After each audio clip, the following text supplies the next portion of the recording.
Sharmila versus కవిత. ఒకరు గోల కోసం, మరొకరు గౌరవం కోసం. వాళ్ళిద్దరూ ఒకేలాంటి రాజకీయ నేపథ్యం ఉన్న కుటుంబంలో పుట్టిన కుందనపు బొమ్మలు.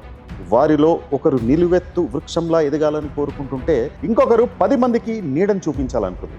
వీరిద్దరిలో ఒకరు అన్నను మించి ఎదగాలనుకుంటుంటే మరొకరు తండ్రి ఆశయాలను ముందుకు నడిపించాలనుకున్నారు. ఎవరు, ఎందుకు, ఎప్పుడు, ఎలా? ఇప్పుడు చూసేద్దాం.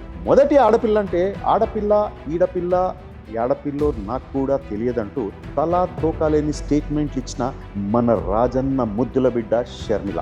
షర్మిల ఎప్పుడు చూసినా తన తండ్రి పేరు చెప్పుకుంటూ నేను వైఎస్ కూతుర్ని, మీ రాజన్న బిడ్డనంటూ ప్రజల్లోకి వెళ్లాలని ఆరాటపడుతుంది. కానీ అదే తండ్రి ఆశయాలను ముందుకు నడిపిస్తున్న తన అన్నపై మాత్రం ద్వేషం పెంచుకుంటుంది.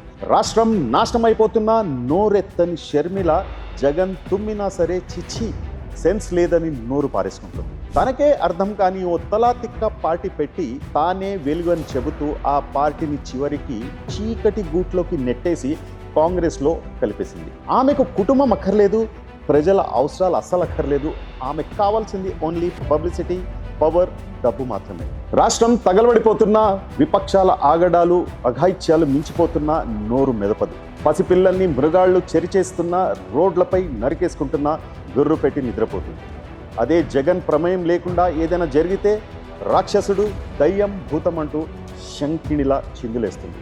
అమ్మా షర్మిలమ్మ, అసలు నీ ఆలోచనలేంటో, నీ ఆచరణలేంటో నీకంటూ క్లారిటీ ఉందా? ఏమైనా అంటే అమ్మని చెల్లెని బయటికి తోసేసిన జగన్ అంటూ స్టేట్మెంట్ ఇచ్చేస్తావు.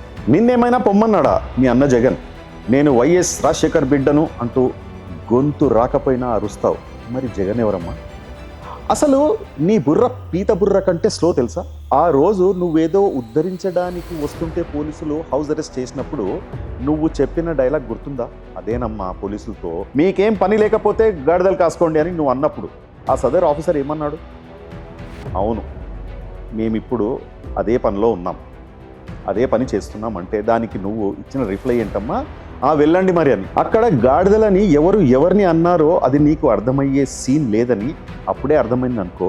ఇప్పటికైనా క్లారిటీ వచ్చిందా? ఒక్కసారైనా ఏపీలో జరుగుతున్న దారుణాల కోసం సిబిఎన్ గారిని కానీ, పవన్ గారిని కానీ గట్టిగా ఎప్పుడైనా ప్రశ్నించావా నువ్వు? నీకు భయం బయట వాళ్ళ మీదికి లేస్తే తోలు తీస్తారని, అదే ఇంట్లో వాళ్ళైతే ఏదైనా వాగొచ్చని, మా అన్న ఏం మాట్లాడాలని నీ ధైర్యం.